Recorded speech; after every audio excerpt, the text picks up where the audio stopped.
Hi, how's it going? I'm Marlene. Thanks for wandering by.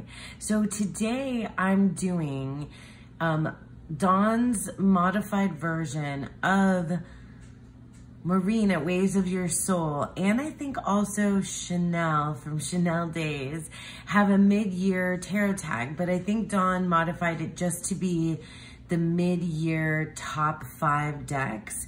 And because because the summer has been crazy, and I tell you guys, I've been wanting to do a summer decks video. I wanted to do the mid-year tarot tag. I wanted to do that tag that Krista did about side quests. I've been wanting to do all these tags, and I just haven't had the chance to do it. So today it's storming outside. My AC is on the fritz. Right now, it seems to be, I'm like knocking on wood, that it seems to be working, but it's a little bit shadowy. So I lit some candles, and I just have to hold my new little fountain pen dupe. This is a Jinhao, but it is a dupe of a really expensive pen, like the Sailor pens, I think. Anyway, I am having a little heyday with little dupe pens as I'm trying them out. If you want to see me talk about fountain pens and inks and stuff like that, let me know.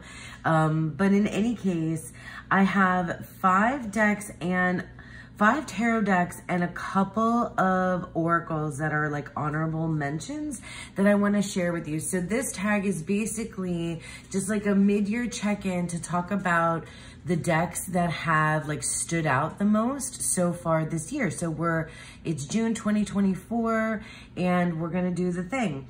Oh, also, I think I'm not gonna be doing a monthly wrap-up this month for June, but I'll probably combine June and July together just because, like I said, summer is crazy. Super busy with the kiddo home, and work is busy. Anyway, that's not what you're here for. You want to see what 5 decks I chose, so let's go and do that. Okay. The Odyssean Tarot. I don't think anyone's going to be surprised to find out that a lot of the decks that I'm about to show you have a Greek mythology theme to them. And it's because I've spent like a good portion, sorry if you can hear the dog eating, like I like to tell you, he loves to, well, I don't know if I like to tell you, but he loves to come in and eat when I'm sitting here filming. Anyway, Odyssean Tarot, Greek mythology. I have spent the better part of the year relearning and working with Greek mythology. So the Odyssean Tarot is this beautiful deck. The creator is Welkin, but I forget the name of the main creator, but it's published by Welkin. It's a indie deck, and I'll put a link down to below. I did like an entire walkthrough of this first impressions walkthrough of this deck when I first got it, and I spent every day in the month of January with it. Oh my God, I love this depiction of Orpheus. So the thing about this deck, I mean, I love using it. It definitely functions as a tarot, but the big draw, the excitement for me around this deck is that it really reads myth first, tarot second for me, which is fine. Like, this is Hephaestus, isn't it? Yeah. So that's the 8 of discs or 8 of stone. And they've changed the names, and the labels are not on the card. I love the borders, you know, the different colored borders. In any case, like this deck and its accompanying guidebook are what make it such a standout for me. Like, this was really my gateway into marrying tarot and Greek mythology. And I found that this deck does a beautiful job. Then this deck kind of took on a life of its own when I put it in a deck family with the Goddess of Love Tarot and the Mystique of Magdalene Oracle, which I didn't bring out to show you, but I've definitely shown those decks in this combination so many times here on the channel. There's Arachne. Like, this is just a beautiful, beautiful deck, and it highlights the mythology so well, and I think it marries Kronos with his wee child, you know, that he's about to eat. Anyway, I think this is Pygmalion. Yeah, Pygmalion, I want to say. And Medea as the three of air, three of swords. I forget what they renamed. They renamed all the suits in here. But, and I've completely forgotten what I was saying. Oh, there's Achilles. Oh, Achilles.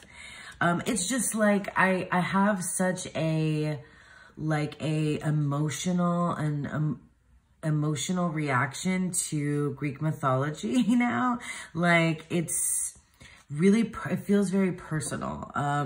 I don't know how else to explain that.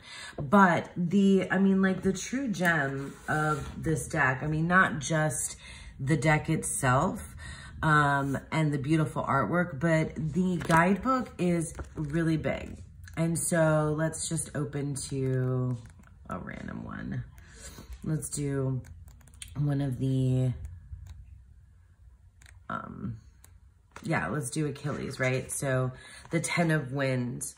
The guidebook has a small, you know, I guess, I don't know if you call that thumbnail, picture of the card itself. So 10 of Wind, like I said, it was renamed. So Wind is the swords. It has a Delphic maxim in it, which is super cool. It has the myth. A really good chunk of the myth. And like the myth, when I say that, when you read this, it's like it's, you know, obviously retold, and like kind of, you know, truncated. So it's like summarized in certain parts, but I really do like how the creator, what the creator highlights as part of any particular myth or, you know, deity's myth. I mean, because each of the, you know, some of them have like so many different myths that go along with them that you don't know which one to choose. And so lots of things are summarized here, but it's really just like a really wonderful overview. I do think, I would recommend that, you know, if you're really not, you know, well-versed in Greek mythology at all, that alongside this book or this deck, that you would also read something that's a little bit more like a modern retelling that's palatable, like maybe like Stephen Fry's Mythos or Liv Albert. I forget the name of her book. I was just recommending this to a friend the other day. And also, or maybe one of the older texts like Edith Hamilton or something like that, so that you have kind of like a broad stroke view of the different myths. And, you know, before you get in here, but you can definitely learn a lot in here. There's just references, I think, to other parts and pieces that if you haven't read or don't know, that you might feel a little bit lost or confused, if that makes sense. And then it gives the meaning.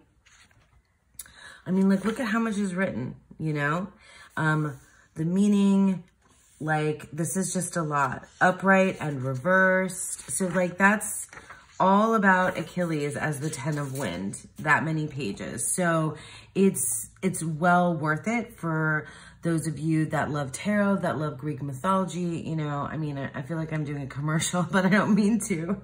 Anyway, this deck has just been a really, really good one. And it's just become a big part, you know, a big part of my tarot life, right? So yeah, so that's the, did I show you guys the backs? Because it's super cool. That's the Odyssean Tarot. Okay, next up, I don't think you'll be surprised, I have the Mythic Tarot in this bag. And the Mythic Tarot, so here's what happened. Here are the backs. I got the new Mythic Tarot because I thought, you know, this one is out of print and hard to find and et cetera, and I thought I would be just fine with the new Mythic Tarot. I thought that, you know, I have the app for it, so I can just, you know, use the app and blah, blah, blah, blah.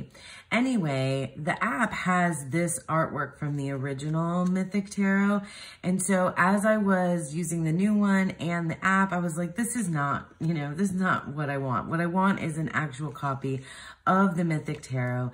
And I went on, you know, online like you do and found a pristine, like unopened copy for a pretty decent price. So that happens, you know.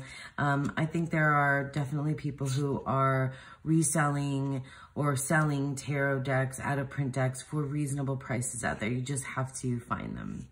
Anyway, so the Mythic Tarot, this is, I mean, so the whole theme of all of this Greek mythology, now that I've been like playing with these different decks, is like, it's so cool. This is a deck that I've really, really enjoyed using. God, I love this, that Persephone as the High Priestess in this deck. I mean, so good. I love the way that this deck is set up. It's different than the Odyssean Tarot in that the Odyssean Tarot has, you know, in each of the minors, there's no correlation necessarily from one, you know, one figure or one myth on one card to the other. Whereas in the Mythic Tarot, the story of the minors is a complete, you know, it's a myth, right? So you have, I think you have the Oresteia, you have Jason and the Argonauts, and the Golden Fleece in the wands. You have, yeah, the Oresteia and the swords. And you have Eros and Psyche myth in the cups. And what else did I miss? Did I say the pentacles? And then I think the pentacles, oh my gosh, and I love the majors too. And I think the pentacles, what is the pentacles again? The pentacles is it, yeah, Daedalus and the Theseus and the Minotaur? Is it that? I can't remember now. I think it might be. I think there's, yeah, there's, the cups is the one that I love the most because that's the Eros and Psyche. Daedalus and Icarus. I believe that's supposed to be Daedalus and Icarus. And I clearly haven't pulled that many Pentacles cards. I don't think I have. If I look back at my, the month that I spent, because I spent a month with this deck, I think I didn't really get very many Pentacles. Anyway, I love that the connection, that the story is there throughout the entire suit itself. And it's really well done. And actually, I think that this is a deck that, irregardless of your familiarity with Greek mythology, you can use right out of the box. And I mean, this guidebook though is like unreal. Like, it's so good. Here you go. Like, the numbered cards, the legend of Eros and Psyche is really the story of the development and maturation of feelings and the capacity to relate to another person. I mean, I'm sure that there are tons of reviews of this particular deck. I mean, because it's been around for some time. Now, here's the wands, the story of Jason and the Argonauts. And then we have the swords. Hang on, I just want to read. Yeah, the story of Orestes and the curse on the house of Atreus. Atreus or Atreus? Atreus, I think it is. Atreus. And then the pentacles. Let's read the pentacles one real quick. Boopity boo. Okay, so the story of Daedalus, yeah, the Athenian craftsman who built the labyrinth for King Minos of Crete, is a subtle tale, and its hero is painted in many hues. Anyway, so, and then the majors are, you know, mostly, there are a lot of the deities, really. And so, yeah, the Mythic Tarot, it really feels like a deck, like for anybody right outside of the box, regardless of whether or not you know Greek mythology. It's really connecting the myth to the tarot. I mean, and so does the Odyssean Tarot, but I feel like, I don't want to say that one is like scholarly and the other one isn't, because that's not what it is.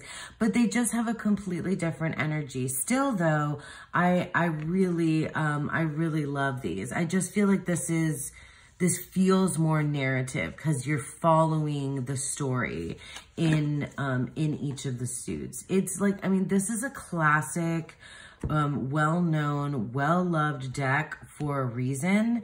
And even if you get the new Mythic, or even if you just get there's an app of that you can get the Mythic, the OG that has the original artwork.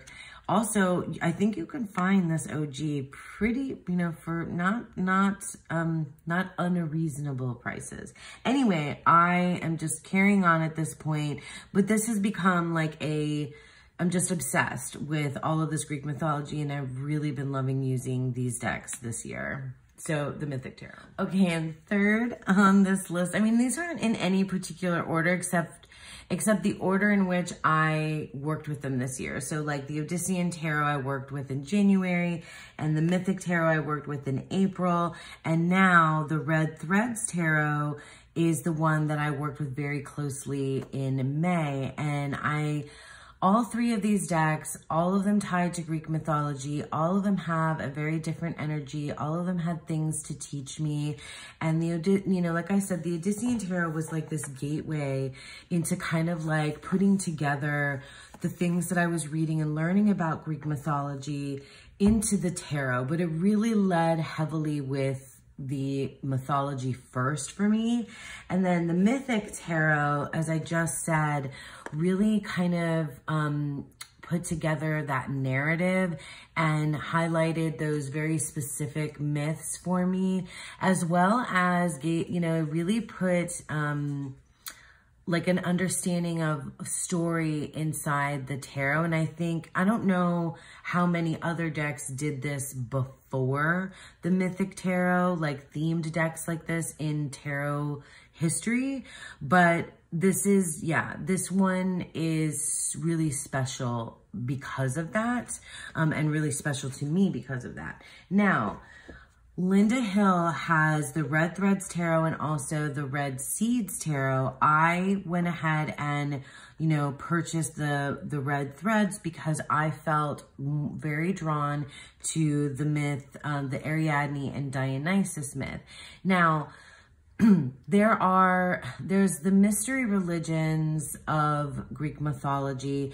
There's also a lot of scholarly, work, books, and I'm listening to and reading about Dionysus. Dionysus is a god that kind of precedes classical Greek, the classical Greek pantheon. Like, he is an older god who survives through archaeological records, not just written records like, that we have found with with Greek myth. So I'm truly not an expert. In fact, I've only really just sort of like scratched the surface of learning about, about Dionysus in that like prehistoric way, I don't know, or anyway, it's just a very, very old god, and it's fascinating. But the myth of Dionysus and Ariadne is also fascinating. This all feels really like next level spiritual.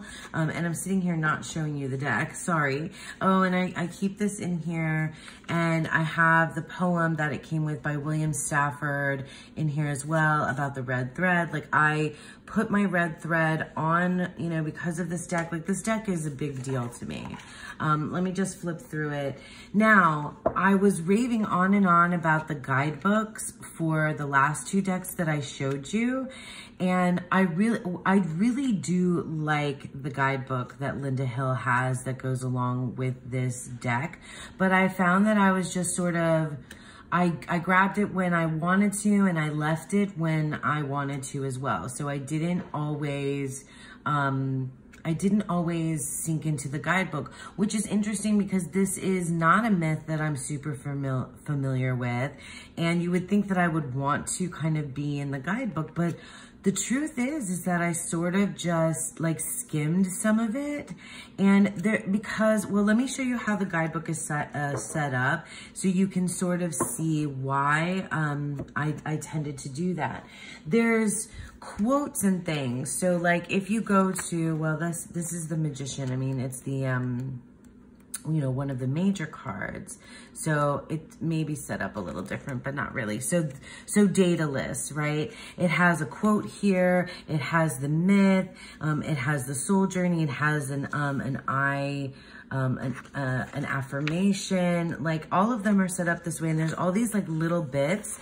So like I could open this up and read just the soul journey part, or read literally just this text in the bold here, I am manifestation, you are above and below, or this quote from Philip Pullman, and not have read the entire, you know, the entire thing, and really just kind of, you know, just dig into that one little phrase or that one little quote or whatever, and it satiated, or it just worked. It gave me exactly what I needed to understand my card, my reading, and what I felt like I was learning, you know? And not everything was like this deep spiritual, like, you know, moment. Some of it was just about like appreciating the artwork, appreciating the myth, drawing some, you know, connections between the myth and the tarot that I know.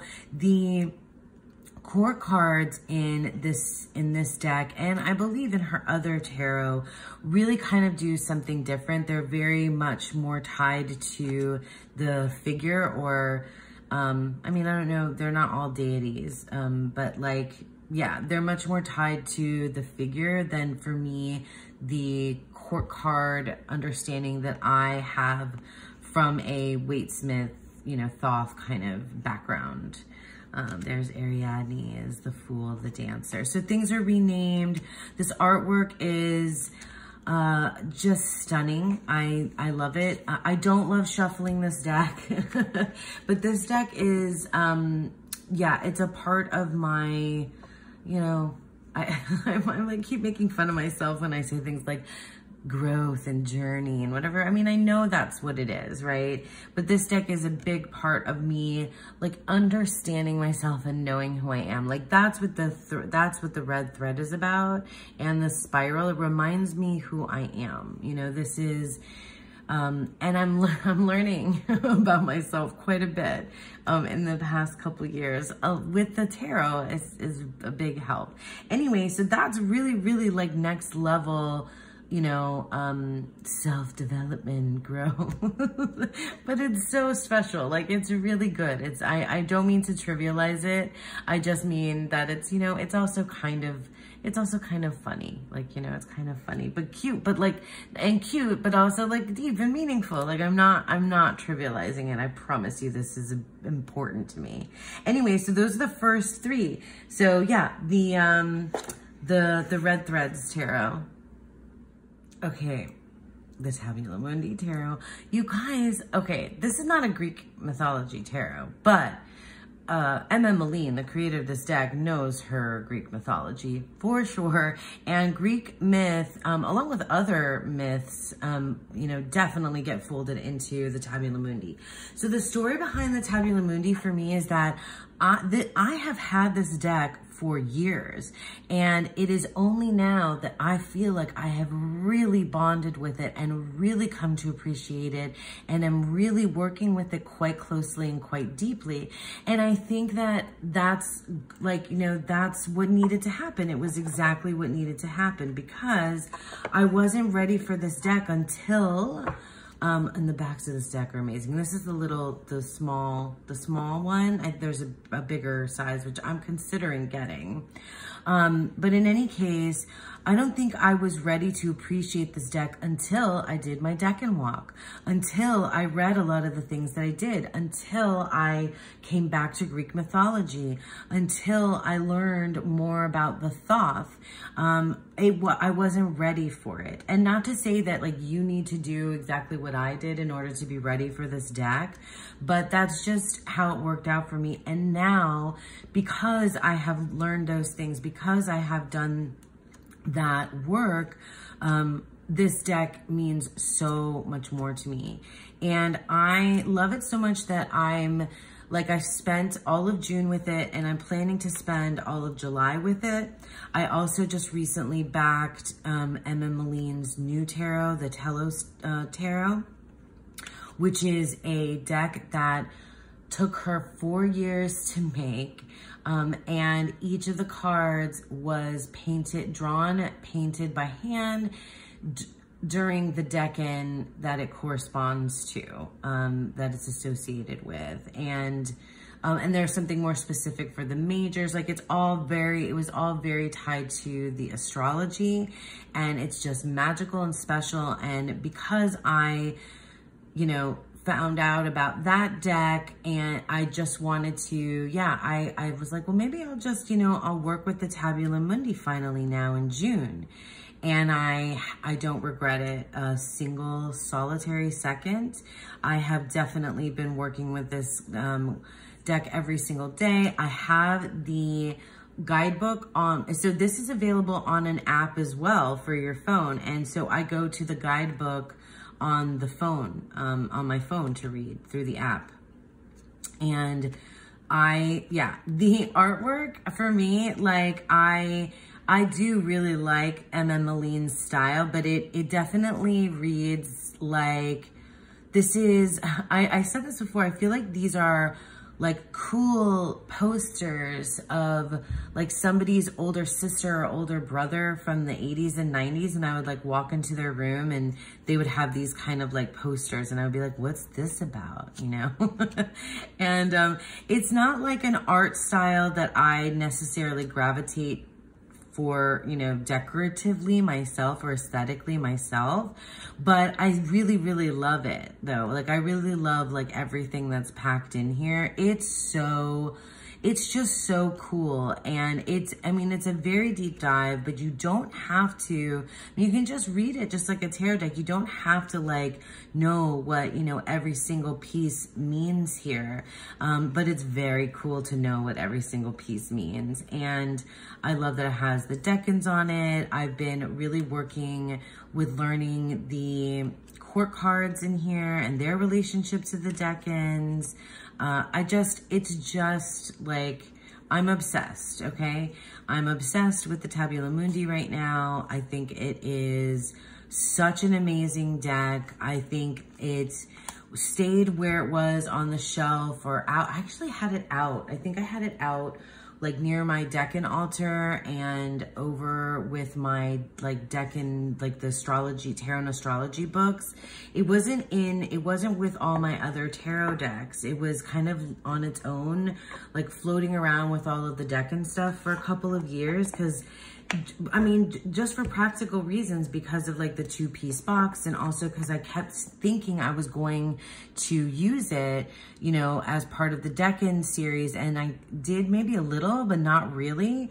And now, I just feel like it's the right time and place for this deck. That's why I caution you guys not to be too hasty when you're rehoming something, because you might get around to it and it might be really worthwhile, when you do, I'm just saying that that's the experience that I have had. So those are like the top 4 tarot decks that I'm just like in love with, so far this year. I'll show you one more tarot deck and then I'll show you the 2 oracle decks. Okay, so this is the Klimt Tarot, and I'm such a huge fan of this deck and also Klimt's artwork. When I got this deck, I wasn't, and I'm still not like super well versed on Klimt and his artwork, like, and his, life and all of that. But I did start doing some research recently into some of the paintings, because this is a deck that was, that they took pieces of Klimt's artwork and created a tarot deck for it and around it. So they're, like modified versions. So the thing about Klimt's artwork is that there are references to Greek mythology in these paintings. And so like this is Athena. So this is the Empress in the Klimt Tarot, but this is a painting that is, it's, Pallas Athene, or, anyway. So you can see, you see Athena written Athena with an A or Athene with an E at the end. And I'm not really sure if one is more right than the other, no clue. But anyway, there's another card that is Medusa. I think is it this one? There's another one that is Dana A and Perseus. Is it that? It might be another one. But so there's Greek, there's Greek mythology in so many things, you guys.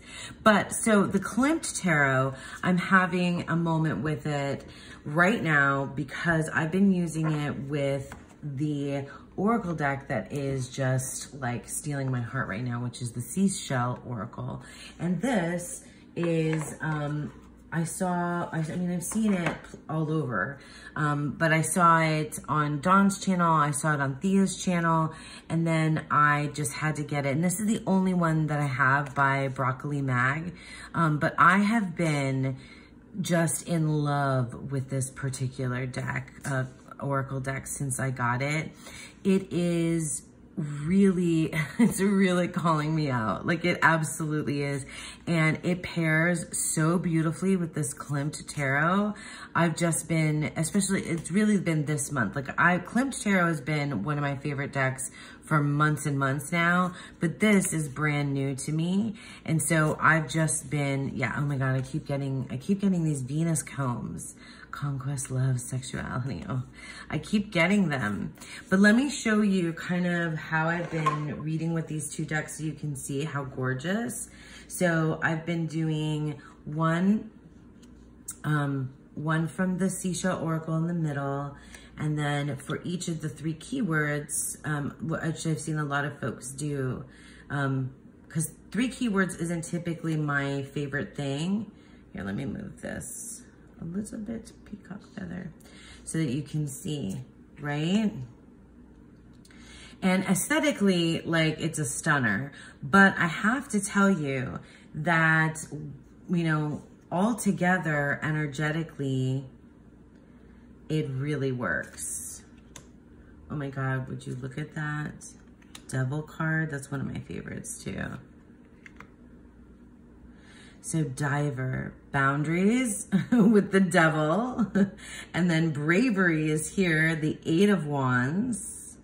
And then over here for trust, we have the World. Isn't that awesome? And it's so beautiful. And look at this like seahorse with the like kind of mirroring this like pregnant world that we have here. I really, really love that.